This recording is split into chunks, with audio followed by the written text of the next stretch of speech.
In this presentation we will discuss one of the drugs that treat depression called citalopram and its isomer escitalopram.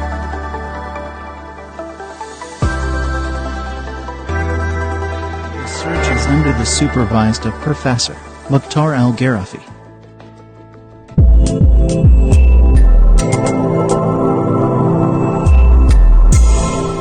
But before going to explain the difference between the two isomers, what means by stereochemistry and isomers?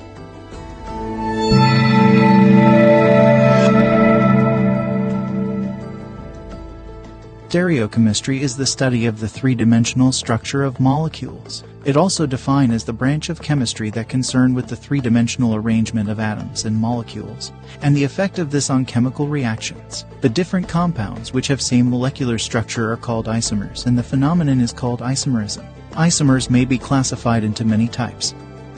Structural isomerism. Structural isomerism are compounds of the same molecular formula with different connectivity. Stereoisomerism. Stereoisomerism are compounds of the same structure that differ in one or more aspects of stereochemistry. Chiral carbon. A molecule containing a carbon with 4 different groups results in a chiral molecule. Enantiomer. Enantiomer are the chiral molecules that are mirror image of one another. They have same physical properties. Example, D-lactic acid and L-lactic acid. Optical activity. Enantiomers rotate the plane of polarized light in opposite directions, but same number of degrees. Racemic mixture. An equal amount of 2 enantiomers is called a racemic mixture. A racemic mixture is optically inactive. Example, 50% D-tartaric acid and 50% L-tartaric acid mixture. R and S configuration. Both enantiomers of alanine receive the same name in the IUPAC system, 2-aminopropanoic acid. Only one enantiomer is biologically active. In alanine, only the enantiomer on the left can be metabolized by the enzyme. A way to distinguish between them is to use stereochemical modifiers R and S. Now, what are the similarities and differences of citalopram and its isomer escitalopram?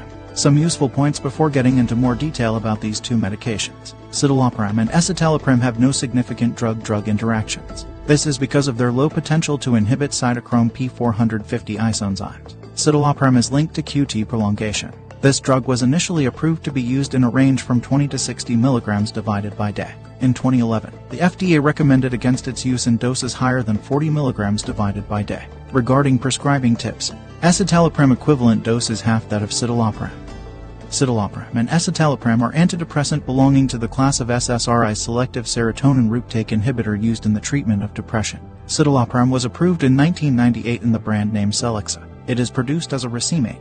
This means that it is a mixture of 2 stereoisomers, R-citalopram and S-citalopram. It is a racemic bicyclic phthalate derivate and is the only compound with a tertiary amine and 2 nitrogen-containing metabolites among all SSRIs. But they have discovered that only the S-enantiomer of citalopram is responsible for the antidepressant effects observed by the drug.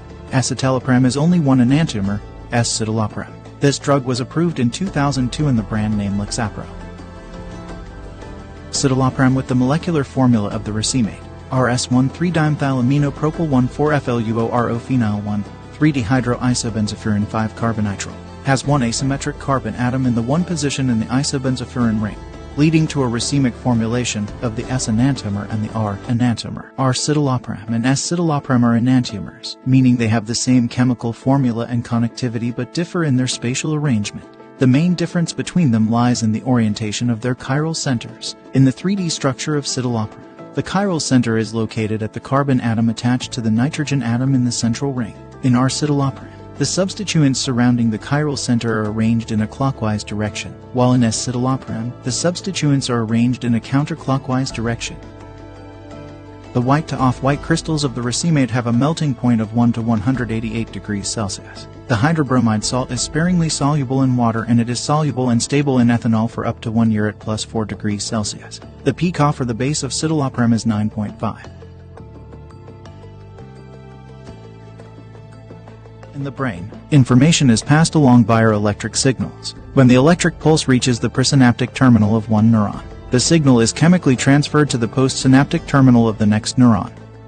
On a synaptic level, neurotransmitters like, for example, serotonin are responsible for this communication. Serotonin, also called 5-HT, is released into the synaptic cleft where it stimulates postsynaptic receptors after this activation. Serotonin transporters are responsible for reuptake of the serotonin into the neuron. A prominent feature of depression is the lower serotonergic activity in certain brain areas arising from a too low serotonin concentration. Citalopram works differently than all other known serotonin reuptake inhibitors. It binds to a secondary binding site that modulates the affinity of the primary binding site. This binding introduces a conformational change in the transporter protein, which leads to a tighter binding of the S-acetalopram molecule bound to the primary binding site. Due to this unique mechanism, 0,5-escitalopram produces a more efficient blockage of the serotonin reuptake than other serotonin reuptake inhibitors. SN teleprompters an improved serotonin reuptake inhibition and substantially raises the serotonin concentration in the synaptic cleft. This unique mechanism of action is thus responsible for a superior serotonin activity in the brain. The pharmacokinetics of citalopram and escitalopram is very similar.